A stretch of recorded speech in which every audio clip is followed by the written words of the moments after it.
So we're here with Stuart Dunbar. He's the in the Australian Men's Sevens team, and something that a few of you might not know is that he's actually a level 3 rugby coach as well. So tell us about that, Stu. So I mean, just in terms of like, when did you do your level 3? Well, you did as part of a university degree, didn't you? Yeah, well, I've got my level 2 ARU coaching degree. That's through the Rugby Australia, and then I've also done my masters. So I did masters in education in sports coaching. So I finished that in 2018. Yep. Yeah, and basically, so coaching something you're thinking about getting into maybe at the end of the footy career. Yeah, potentially. I've done a bit of it ever since I've left school. I did some at Scott's where I went to school, and now still currently doing some at Cranbrook. So it's something that's just sort of been natural for me for while I'm playing. It's been a good combination. And something that potentially down the track I could look to getting into a bit more seriously. What are you doing at Cranbrook? What are you in charge of there? Yeah, so I'm in charge of the backs and the attack of the first 15. Yeah. So I did it in 2018, and now had a year off last year when I was away, and then I'm back again this year. So what's going to happen there? You're just going to, like, if you have to go away with the sevens, obviously, but obviously not playing at the moment, but you're just going to be able to sort of tie it in around your trips. They're going to be flexible there. Yeah, Cranbrook have been awesome about this. That been very flexible.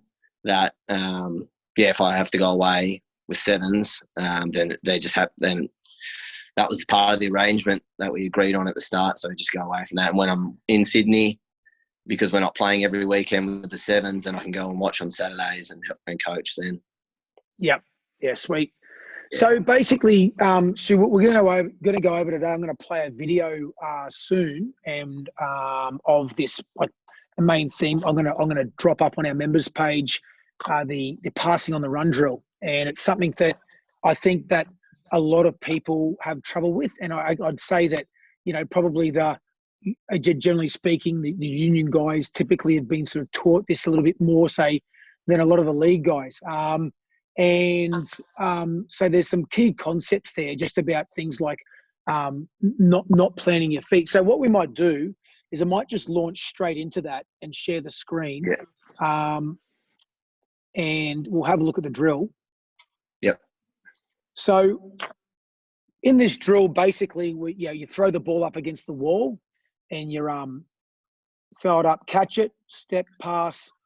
And this is what we call our footwork for sort of passing on the run. Even though we can actually do this drill. I might do it later, like just running onto the ball a little bit more. This is a good little drill to do inside at the moment when there's not a lot of room, because you don't need to sort of actually run too far. But just, I'm just going to play that again. Stu, just take us through some of the key components of this, of what you're doing here.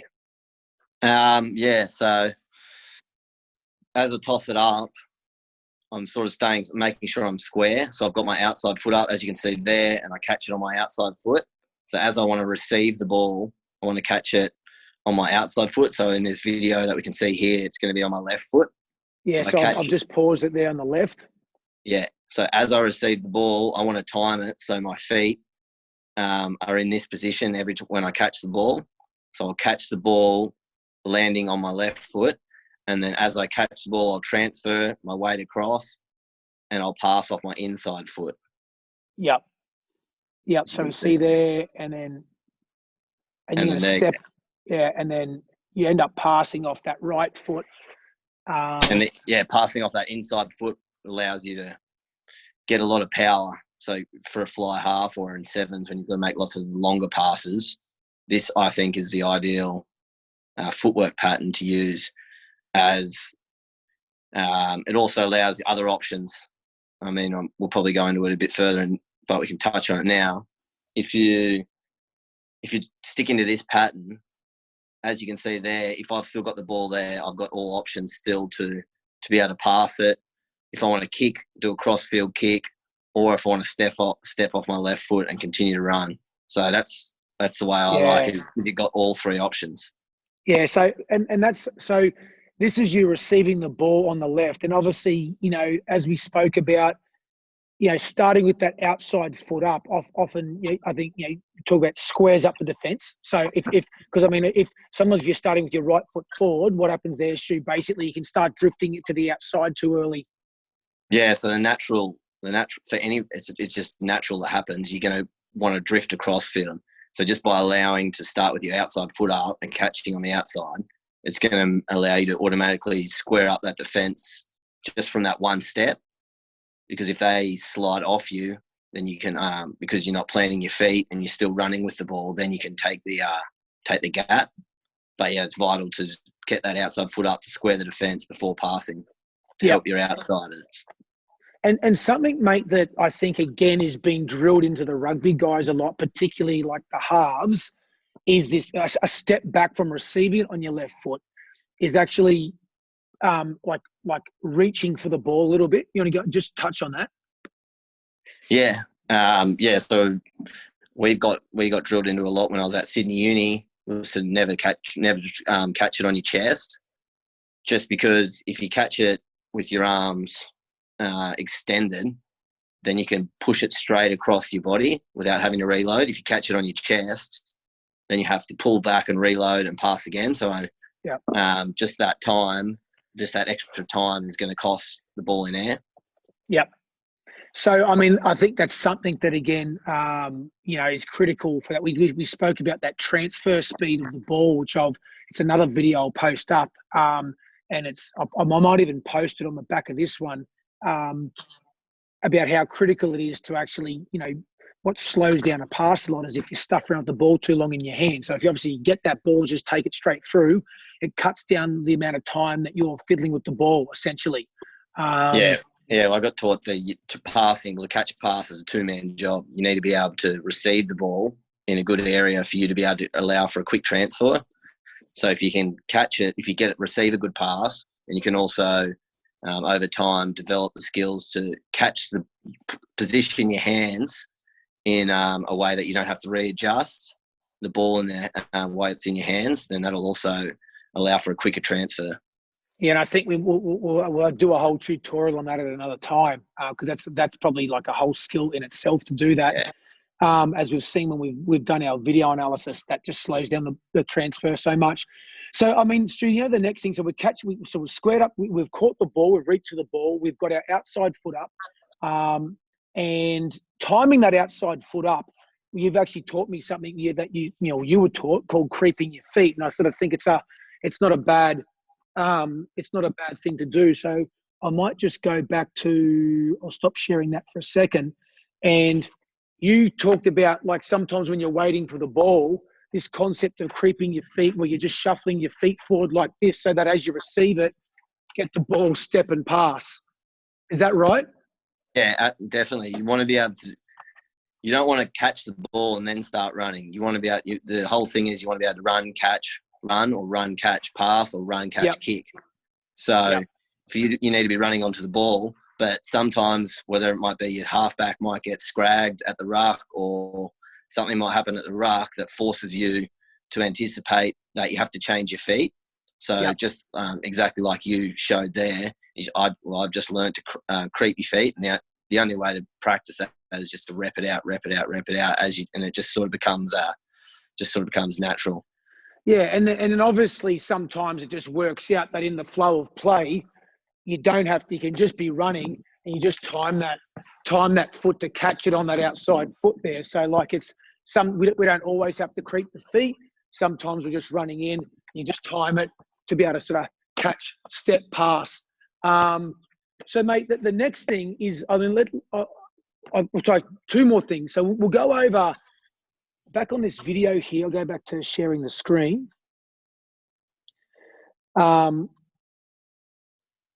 So one option we've got, so you're going to step your right foot through here as like you're going to pass. The one option you've got here is to throw the big dummy and then just go crack off that left foot. Yeah, and that's done without losing any pace. And because I've caught it on my inside foot and now I've opened up, now I've got the 45-degree angle that's my vision. So I should be able to see from what's in front of me all the way out to my winger. So if I see space out there, I can go the big cutout, I can go the crossfield, or like you just mentioned, if they slid off me, I can throw a dummy and step off my left foot without losing any speed. Yeah, mate, this is just some gold right there in terms of, so you call this the option pass, like you call it an option pass. We often practice the static footwork. So we've been practicing in the past this shape where we just stand there 2 feet and just get into that loaded position. That's what you call your option pass. So you're talking about the 45-degree angle is essentially, you're saying I can see everything from here out to here. Is that right? Yeah, exactly right. I'm in this position that's my sort of line of sight. Yeah, and you want to be able to see that whole 45 degrees because you want to be able to, as a fly half or whatever, you want to be able to have the skills to get the ball to wherever the space is, and that space is going to be within that 45 degrees.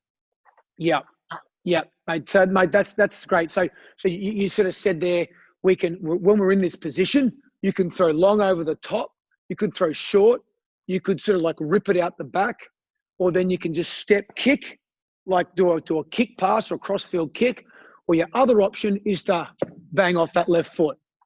Yeah, and you got all those options, and then it's just about you being able, because you've got yourself in the right position there by being able to see what's in front of you, and you've got all the skills. Now it's just about you executing your skills and choosing the right decision. Yeah. So, mate, then I guess because this is the biggest error we see, and I mean, I was chatting to a first-grade NRL coach, and he was talking about one of his halfbacks, and he said he makes this mistake all the time, which completely just stifles the ability. And I think it's one of the reasons why some halfbacks struggle to make line breaks. You said it before. You kept talking about this with this particular footwork pattern. It allows you to not stop and just keep going forward and keep the speed of play up.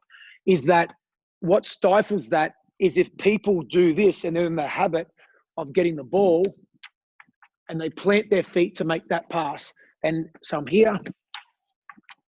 And when I plant my feet, what's the problem there? Like when I do this particular footwork and I end up passing off this left foot. Once you've planted your feet like that, you've ruled out the options or the other three, your other two options, which is to run, step and run, or to be able to do that crossfield kick. Your only option then is to do the long pass.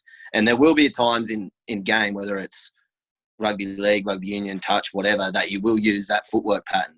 100%. If you need to throw the massive long 20-metre pass, or if you're throwing in a quick line out, something like that. But if you want to be during running onto it, running onto the ball, you want to be able to have all those three options in your arsenal the whole time. Yeah, mate, look, I think that's a key point, that at some stage you may want to plant your feet. Another instance where you might want to plant your feet is if there's just a real quick shift on. You know, you just got to get the ball that you got numbers. You just catch it, step, plant your feet, and just pass that ball, and you just want to get it out. So Stu, as we've spoken about before, and this is something that's great to get out to people, we talk about, putting, more tools in the toolkit to, like we say, a builder that doesn't build a house with a hammer. It's like he has other options and other tools to build that house. And it's like, a football player, the problem isn't, that you use one particular, footwork pattern. It's when you probably, that's the only option you've got, and you don't know that there's another sort of footwork pattern there. So we practice all these different footwork patterns. So we don't say there's no situation where you have to do anything, but if you've trained them all, generally you can select the appropriate one for that time without bias, because what we see when we do that drill, so it might be two people running up and down the field, is that if someone doesn't have the passing on the run footwork, they always revert back to that planting the feet. So the other one's not even an option. Yeah.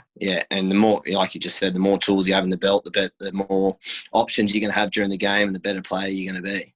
Yeah, for sure. Mate, so other than that, like probably the last thing we'll have a look at here is just like the two-handed position. So often with this one, because you're going forward and you're having to pass back to me, it's very easy to get soft in the arms. So like I'll let that run out a little bit. So you can sort of see there, catch, step, pass, and there's the hands to the ball. Yeah, and it's just drummed. It should. I think it just should be drummed in the whole time that your hands should finish towards where you want the ball to go. It sounds simple, but it doesn't really need to be overcomplicated any more than that. And the more you practice it here in training, I mean, the stricter you be at training, there are going to be times during a game when that does get loose. But if you can practice it more and more at training, being strict, then generally in the game, it won't be as affected as much. Yeah, 100%. So, I mean, and just to see what that looks like, if like we'd talk about a loose sort of a finish on the pass, it just might be, I'm here, a step, a pass, and then you sort of see something like this at the end, like, one hand's dropping down, one hand's across.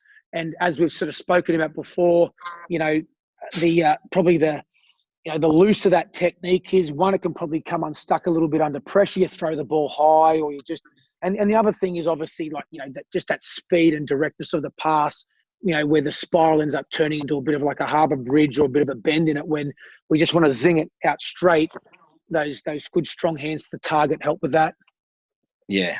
And using that footwork pattern that we just spoke about, if you're passing off your inside foot, your momentum's going there anyway. So there shouldn't really be much an excuse of why you can't get your hands towards that target. Yeah. There will be times if you're running, really straight and you're trying to fix the defender on the inside, that it becomes hard to turn your whole body and push those hands towards there. Yeah. But for this instance, because you're on that 45 and you're looking, you're on that 45, so you have vision, there shouldn't be any excuse why you can't get your hands towards that target. Yeah, mate, I'll just grab that ball. And the last thing was something that sprung to mind, and you see this a little bit, and I probably think it's something that, again, I know it's a bit of a league thing where that we've been often taught, because I've come from a rugby league background, is, there's often this you're always fading back on that leg. And it's sort of like you get this pattern where you see this leg sweep. So I call that the outside. So essentially you're passing off the correct foot. It's in here, but as you go to pass, you're sort of drifting in this way. Now there might be a time, and we actually practice that pattern, that step away throw pattern. However, I mean, for this particular footwork, we really want to step and launch that ball off that right foot rather than sort of fading back and falling off that foot. Yeah, you don't. Well, like you said, there will be a time when you will use that footwork technique pattern where you fade back in. But the benefits of doing it how we've spoken about it, you after you pass, you're automatically trailing to follow the ball for a second touch, which is crucial in lots of sports, which you want. If you're falling off, it's making the pass, your momentum's going the other way, and you're almost taking yourself out of the play. Yeah, and I think, mate, this came from Michael Dowse, that he talked about when he was at the Brumbies. Who was his coach at the time at the Brumbies? Steve Larkham was talking about this. Yeah, this concept, like if I'm at the camera here and I'm trying to fix myself, that there was this idea that you have to step back to fix a player. And I know that Steve Larkham said, no, well, I mean, this is the whole point of receiving the ball like this. If your outside foot's up, I'm fixing my defender. And even if I attack the ball and I step across like this, it's not like there's this concept, I guess, that is like, I could hear coaches saying, yeah, but when you step like this and you open up, the defense is going to slide off on me. And it's like, well, it's almost too late then. I've already, the job's been done. I've already squared would you agree with that? Yeah, if you can, that outside foot, starting with the outside foot, so vital at the start, because if I'm a defender and I'm watching you and your whole body language is coming square, I can't square off. But by the time I've caught it and I'm square and then I open up, well then, yeah, like you just said, it's almost too late. The space is out there.